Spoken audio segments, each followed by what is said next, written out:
Sí, aquí está conmigo en la mesa del programa René Delgado. Vamos a escuchar su comentario político. René, ¿cómo estás? Bien, querido Pascal, y más contento de tenerte aquí. Qué bueno que ya estás de vuelta. Nos ponías nervioso en tu viaje, pero qué bueno es ya tenerte por aquí. Y bueno, aparte de Muchas gracias, René. saludar, no hombre, no, un gusto. Aparte de saludarte a ti, al auditorio, y a ver si no me meto en camisa de 11 varas con el comentario que quiero hacer, pero en el fondo es nada más para tratar de explicarnos qué es lo que está sucediendo. ¿A qué me refiero con esto?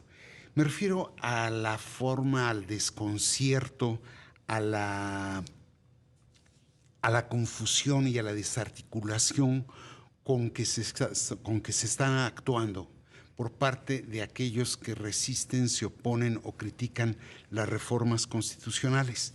¿A qué punto voy, Pascal?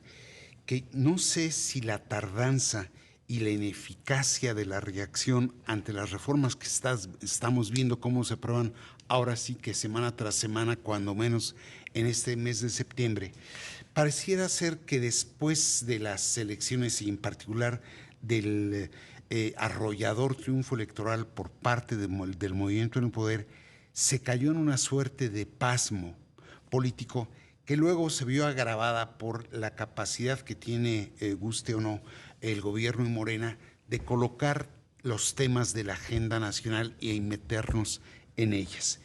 Creo que mientras no se revise por qué ese desconcierto, por qué esa desarticulación, por qué esa tardanza, muy difícilmente se va a lograr la autocontención del poder por parte de quien lo tiene, el mínimo del diálogo político necesario y los acuerdos indispensables para tratar de avanzar sin tener esta suerte de polarización. Creo que en el caso de la reforma del Poder Judicial es un ejemplo bastante elocuente de esto que estamos viendo.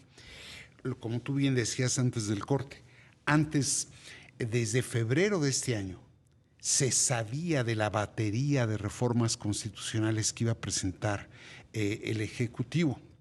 Mediaron 7 meses, Pascal.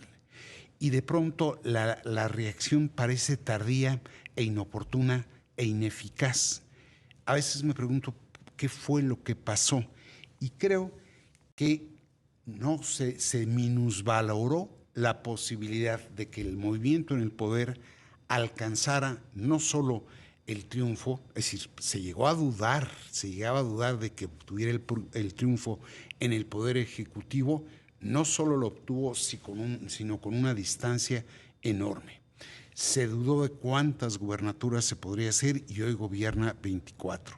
Se dudó que alcanzara la mayoría calificada y yo creo que alcanzó manifiestamente la mayoría absoluta con creces y en ese sentido se dio por sentado que el resultado electoral de algún modo descartaba la posibilidad de emprender esta batería de reformas que toca las vértebras de la Constitución. Acto seguido, cuando vino el triunfo electoral, la atención se concentró en el punto donde lo quería colocar el gobierno de Morena. Recuerda tú cómo el mismo día 3 de junio, a través de la secretaria de Gobernación, en el foro del Poder Ejecutivo, se estableció que habían ganado la mayoría calificada. Vamos a tener tantos diputados y tantos senadores. Ahí nos fijaron cuál era el tema a discutir. Sí. Y paradójicamente, intelectuales, académicos, especialistas, periodistas, se empeñaron en demostrar cómo esa mayoría calificada era una sobrerepresentación. Y prácticamente se fue todo el mes de, cuando menos, la mitad de julio y agosto. Pero has dicho algo muy importante, académicos, especialistas, periodistas, no opositores. Así es. Y entonces, más allá de la validez o invalidez de los argumentos solo tenían por motor la razón, pero no justamente la fuerza.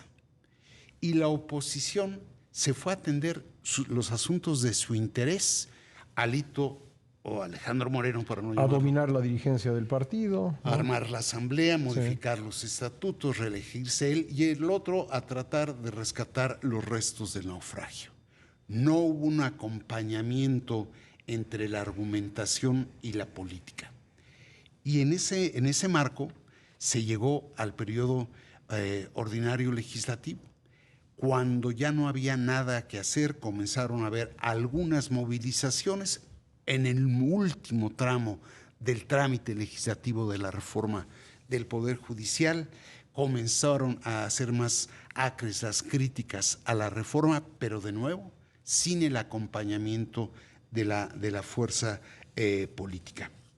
Y creo que el ejemplo de esa tardía reacción son dos para mi gusto. Uno, naturalmente, la postura del expresidente Ernesto Zedillo, que viene a hacer una crítica durísima después de que ha sido aprobada.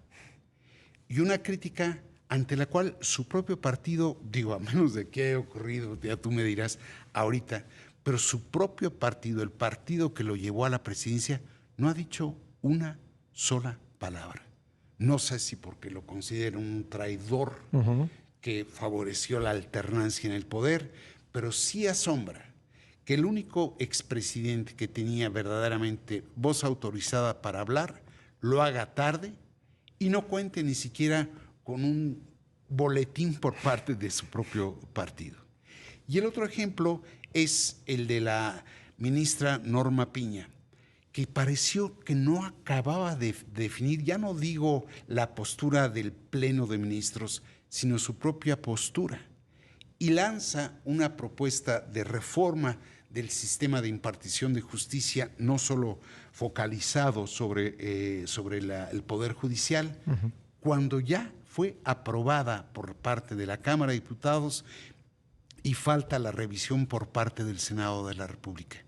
Para mí esas son las dos estampas de la forma tardía e ineficaz en que se reaccionó frente a esta reforma.